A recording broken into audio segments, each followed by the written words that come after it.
Okay, baddie, listen up. Boundaries are about to become your secret weapon and superpower. Welcome to the Luma Therapy Podcast. I'm Tori Myskiw, your host and guide to boundaries and owning your power.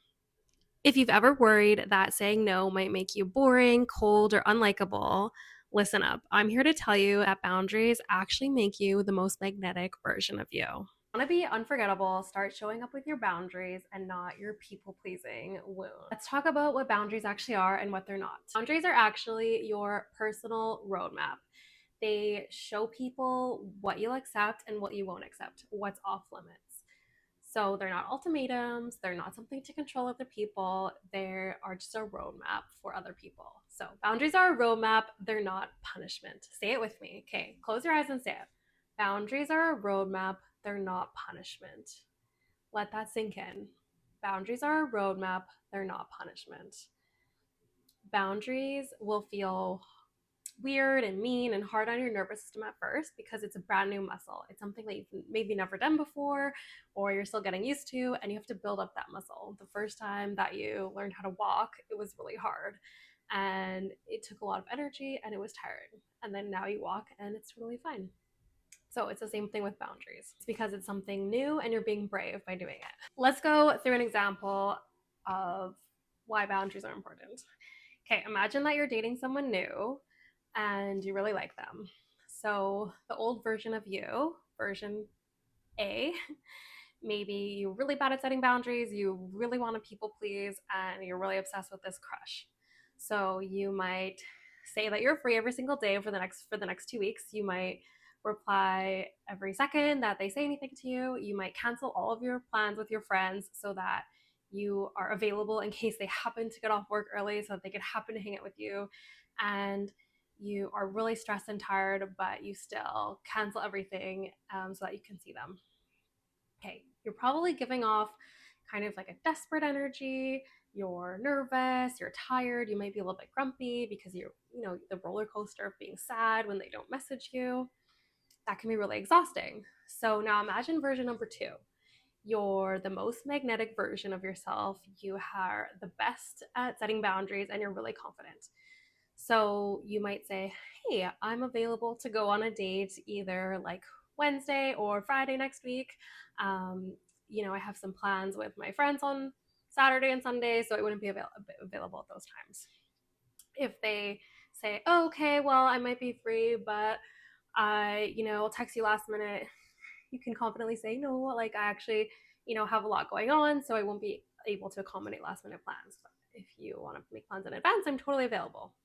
So that version of you is gonna, first of all, it's gonna scare away all the people who aren't being serious because they have to actually plan something to spend time with you. And second of all, you're gonna draw in the right people who want to respect your boundaries, who respect your time because they see that you're respecting your time, and that's really important. Result is that there's clarity, respect, and attraction, and people know how to treat you based on how you're treating yourself. And that's actually really magnetic. Setting boundaries feels scary, and that's how you know that you're leveling up. Let's talk about why boundaries feel so uncomfortable at first. Our old people pleasing habits kick in, and our need to be liked kicks in, and our nervous system feels overwhelmed. And believe me, I get it. That happens to me now still sometimes, and it used to happen to me all the time. I used to be a perfectionist, people pleasing, tense human being. But here's the truth. Discomfort means that you're learning and you're going outside of your comfort zone, which is where growth happens. So just because it's nerve wracking or you're feeling anxious doesn't mean it's not the right thing to do. It just means that you're building that brand new muscle. Before you say yes to anything, ask yourself your why. That's going to be your secret superpower. Rule number one, go back to the why. So, what I mean by that is the why is the reason that you're doing this, the reason that you're having those tough conversations to set those boundaries. So, if you're in a relationship, it's the reason that you want to share a boundary with your partner of something that's really been bothering you. And that might be, oh, I really want to have a healthy relationship. I want to communicate clearly, and I know that my feelings will be validated. If you're about to have a tough conversation with your boss because you really want to reduce your hours at work and you're really nervous, your why might be, I want to have a tough conversation with my boss because I really care about my mental health. I can only do so many hours in a day without feeling overwhelmed. and I want to work somewhere that respects my time. Having that why can help as an anchor or a grounding tool, and clarity means that it's intentional. Your phone isn't just for scrolling TikTok and watching these super amazing podcasts that I'm making. It's going to be your boundary bestie. Rule number 2, write down your why. So having it written down is going to help you really reinforce every time you're feeling nervous or anxious. And that's going to be the ultimate grounding tool. So open your notes app in your phone and start a new list, and it's going to say baddie boundaries, or the reason that I'm writing boundaries, or boundary reminders, or my time is valuable, something like that. And then in that note, write down some of your reasons that you're even watching this podcast. Write down why you want to get better at boundaries, how you think that will help your life. Maybe it's I want to protect my energy so I can show up as me. I want to draw in the right people so that I'm not around people who don't value my time and energy. I'm going to become more magnetic, and setting boundaries is going to let me do that. Stuff like that. So write it all down, anything that comes to mind. There's no like right or wrong answer, and you can add to it later. Having that reminder in your phone is going to make a big difference for regulating your nervous system later on. Boundaries take energy, and you need to make time to recover.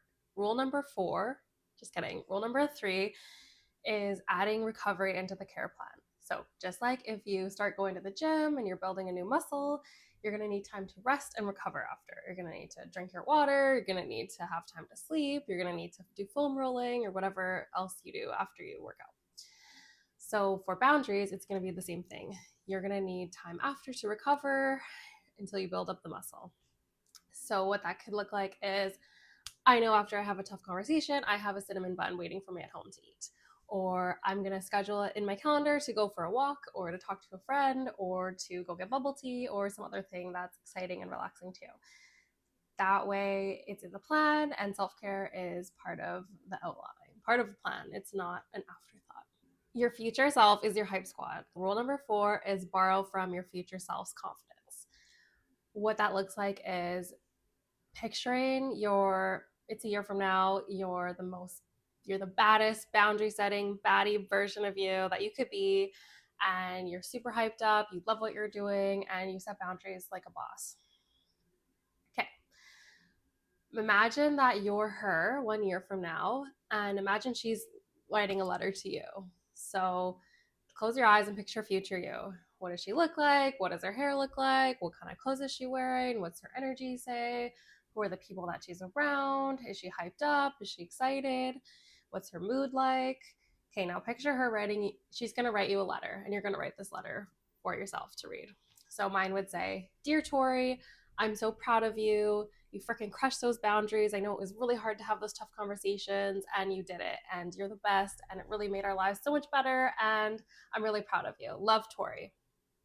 Something like that. All these strategies feel a little bit fake at first, and that's okay, because it takes time to rewire your brain. It's not, if it was easy, we would get brainwashed super easily. So that's okay. It might feel cheesy, and it's going to also be helpful. So try writing it down, write the little letter, read it to yourself, and that's going to help you reinforce the confidence that you're building, which is a skill, a muscle and a skill, and it's going to help the boundaries that you're also building, which is another muscle / skill that we're doing. And imagine it worked out, and see how your energy feels. Different doesn't mean better. Rule number 5, no one is actually better than you. Often imposter syndrome creeps in, that who am I feeling kind of starts happening, especially if we're trying to set boundaries. And we just need to remember that that's not the facts. The facts are, you're a unique, amazing, wonderful human. Think about how much had to work out for you to even be on this planet. Like your parents had to meet, their parents had to meet, their parents had to meet, and like your ancestors had to survive, to have kids, to have their kids, to have their kids, to have you. And so much had to work out for you to be here on this planet. And that's amazing. That's so cool. That's so cool that you get to be you. And I know it might not always feel like it, and that's okay, because that's something that we're building up. That's what this podcast is all about. And remember that no one's better than you. People have different skills, people have different knowledge, people have different, things they learned, and that's okay. They might have knowledge and wisdom that you want to learn, that doesn't mean that they're better than you. You still get to be you, and you get to show up as you. Think about even this podcast. Okay, there's a billion mental health podcasts, there's a billion things about boundaries, there's a billion things about confidence. And I'm like, hey, I'm going to start a podcast. I'm going to face that awkward, nervous fear of speaking on camera, and I'm going to do it because I have this wisdom.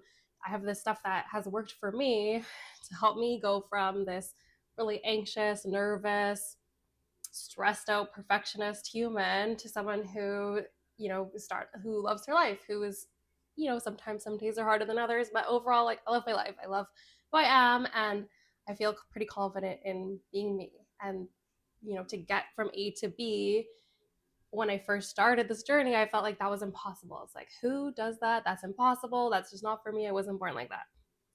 And that's not true. There's actionable steps to get from A to B. And that's what I love about my job, is that I get to share that with people now. So rule number 5 is, remember, no one's better than you. You get to be you. And that's a superpower by itself. And people want to know you. So let them know you. That's brave. You can't control other people's perception of you. That's rule number 6, letting go of control. You can't control other people's reactions. You can only control what you're going to participate in. So what I mean by that is, instead of, freaking out, oh my gosh, are they going to like me? Are they worried about me? It means that it's okay. It doesn't matter how they react. Well, it matters later, but the main part is that it doesn't matter how they react to your boundaries. It matters that you're being true to yourself. Because the more true to yourself you're able to be, and the more able you're, and the higher ability you have to communicate what you need, which is your boundaries, then it's going to be easier for you to draw in the right people, for people to actually show up for you in the ways you need, because you're able to tell them, hey, this is what I need. And it's just going to have a more kind of like in sync, fluid energy that you're going to have. Boundaries clarify your participation, not someone's reaction. So once again, they're the roadmap for you. They're not a punishment or a way to control people. So boundaries are a roadmap to you. They're not a way to control people. They're telling someone, hey, here's what I need to be me. You can take it or leave it. It's not for negotiation. It's not to be mean. It's not to control you. It's just saying, this is what I need. For example, if you say, hey, I need to go to bed at 8 p.m. every day, and that's just who I am, and that makes me feel amazing, someone who is not aligned with you might say, wow, you're a loser. You need to go to bed at 1 a.m. or I'm not going to hang out with you. Okay, well, if someone's not going to hang out with you because you like going to bed at 8 p.m., then they're probably not the right person to be in your life. And that's okay. Wouldn't you rather know that sooner versus you twisting yourself into knots, trying to stay up till 1 a.m. every day for the next 20 years and super grumpy and tired all the time and resenting this other person because they need you to stay up till 1 a.m. and you can't? Versus if you say, hey, I need to stay up, I can only go to bed at 8 p.m. and the other person is like, you know what, thank you so much for telling me, that's amazing, like I'd love to spend quality time with you from like 5 to 7, and then that gives you your time to rest. I totally respect that. I actually like having my own alone time from 8 to 10 p.m. anyway, so that works out great. And you're the best. Thank you for sharing that with me. Okay. Obviously, you'd rather spend time with that person because they are respecting your boundaries and what you need. And that's just, kind of a really easy example, but I know it gets more complicated when the boundaries feel more nerve-wracking. And that's okay, because like I said, it's a muscle that we're building up. Being liked doesn't equal self-worth. So rule number 8 is stop chasing being liked. What I mean by that is that when you're focusing all your energy on being likable and being liked and being perceived a certain way, you're not spending enough energy just being yourself. And when you're able to practice being yourself, even if it's hard at first, you're going to end up being more magnetic overall and drawing in the right people. So picture this person and she's super obsessed with her crush. She's really nervous. She's checking her story every second to see if he looked at it or if he liked it or if he looked at it again. And you checking and checking all day. Like all day you're checking. You've been on your phone like 24/7. You keep checking if you liked your story, if you liked your story, if you liked your story, if you saw your story. Okay, I don't think that person is feeling confident. I don't think they're feeling assertive. I don't think they're able to kind of show up in their best way. Versus a second person who is doing have their schedule so filled with stuff they love. They're going to the gym, they're spending time with their friends, they went to Penridge Hollow to go see the goats, and maybe they posted stories to connect with their friends, and they don't even check like who's looked at it because they're so busy showing up to their life. They don't have time to sit at home and say, what does it mean that he hasn't looked at my story in 3 hours? Okay, it just means that that person has their own life and they're not obsessed with their phone. It doesn't mean anything.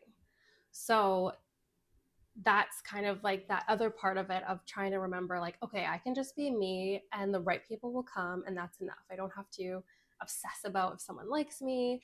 I don't have to kind of twist myself into pretzels to, to see if they're giving me this attention. Because why would you want to date someone anyway who's literally on their phone 24/7, and all they have better to do is check their story? Did they plan a date? Did they ask you out? Did they respect your time and energy? No. So that means that you're getting that internal validation. External validation is good too, and we'll talk about that another time. But really, we're also building up the internal validation. Like, hey, I'm a baddie. I'm going to go live my life. I'm not even going to look at who looked at my story. I don't even care who likes me because I like me. Kindness isn't shrinking yourself. Rule number 8 is people pleasing isn't even kind.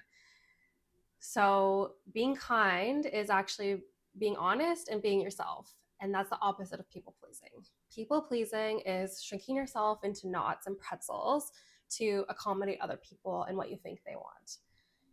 Whereas someone who is saying their boundaries, which is what they need, in an honest, and calm and polite way, they're giving permission they're giving a chance to the other person to show up and be there for them. Versus if you're people pleasing all the time and you always accommodate and you always say yes when you want to say no, you start resenting that other person that you're saying yes to. And that actually will push them away because you're resenting them, you're going to avoid them, you're going to stop reaching out to them, so you're pushing them away. And that connection is lessening. Versus if you're honest and you say, hey, I get really tired really easily, I'm not able to help you out with this task this weekend, I care about you so much, like, can we do something else another time? You're giving that person a chance to say, oh, of course, no problem, I value your energy and I care about you too. And so that will bring your connection closer. And let's say scenario B, that person says, wow, you suck, goodbye, I'm never speaking to you again because you didn't help me, move my cat's furniture around this weekend because you're tired. Well, that person's not respecting your energy, and you probably don't want them in your life anyway. Would you want a friend who values your energy and respects you and what you're saying and your boundaries? Or would you want a friend who is mean to you and doesn't care about what you're saying? Okay. Well, the answer better be you want the friend who cares about you, because otherwise you wouldn't care about these self-improvement podcasts. And when we don't say our boundaries, when we just people please, we're not even giving our friends a chance to show up and be who they want to be. So boundaries are actually nice, and you're welcome for telling you. You don't need to set every boundary today. It's a marathon, not a sprint. We're slowly building up these muscles, and you can anchor. So just pick one that you want to try out in the next couple of weeks and anchor your why. Write it in your phone. Start that I'm a baddie boundary list on your phone and see how your energy shifts. Okay, thank you so much for tuning in. Don't forget to subscribe to see the next podcast because we're on this journey together. Okay, bye.